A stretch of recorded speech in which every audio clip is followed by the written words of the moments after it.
President Trump says Venezuela has agreed to take back tens of thousands of Venezuelans who've committed crimes and are living in America illegally, including the dangerous gang Tren de Aragua, as Homeland Security Secretary Kristi Noem and ICE and border officials continue to arrest and deport dangerous illegal criminals, migrants from the country. Joining me now in the Sunday Morning Futures exclusive is the U.S. border czar, Tom Homan. Tom Homan is in an undisclosed location right now as he begins another operation. Thanks very much for being here, Tom. Can you assess your work so far? Well, look, I looked at the numbers this morning, Maria. The crossings on the border are down 93%. 93%. Wow. That's a bigger decrease than under the first Trump administration. So look, I said it, President Trump is a game changer. No one has had the success he's had on securing the border. He clearly understands we can't have strong national security if we don't have border security. We need to know who's coming in, what's coming in, where's coming in, why it's coming in. And we have achieved a success on the border already. We got more work to do. And on top of that, as far as deportation operation, we're just shy of, I think we got 5,000 already arrested the first week. And majority of them being criminals. The non-criminals, and the media's talking about, oh, who are these non-criminals? The non-criminals are arrested in sanctuary cities because you force us into the community rather than arresting the bad guy in jail. And when we find that criminal, he's most likely with others, and they're going to go too. So if you want to be a sanctuary city, you're going to get exactly what you don't want. More agents in the community and more non-criminals arrested. Tom, I know that you met with Canadian officials on Friday as the tariffs were looming. The tariffs have, in fact, been announced and took effect yesterday. President Trump is expected to have a real effect on Tuesday of this upcoming week. Did you get a sense of what Canada's going to do to retaliate?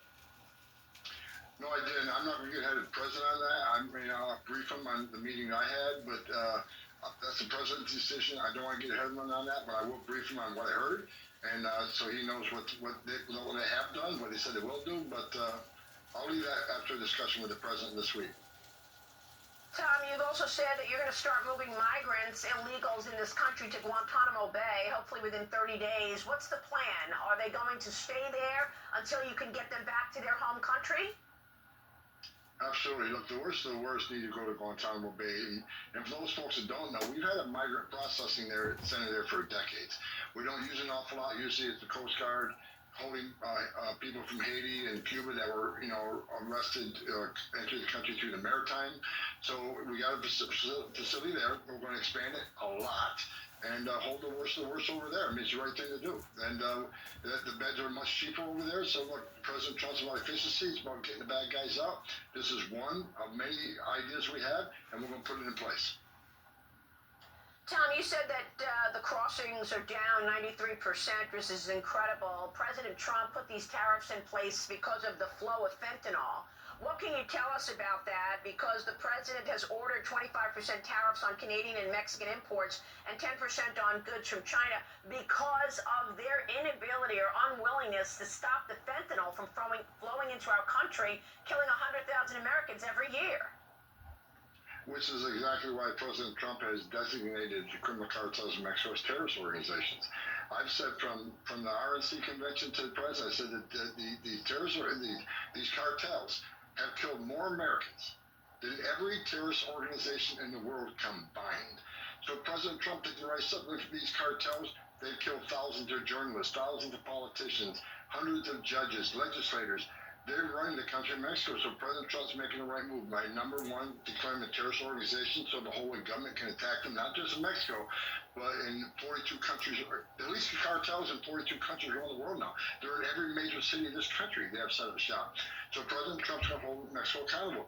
They haven't taken enough action against these cartels. They've been operating for decades in Mexico. They're operating freely. We know that. And look, I'm not going to say every official in Mexico is corrupt, but many are, and we simply know that. So he's going to hold Mexico accountable. They got to take action in these cartels and stem the flow of fentanyl. Not only that, the sex trafficking of women and children across our border. It is illegal. In the country of Mexico, it's a sex trafficking of women and children.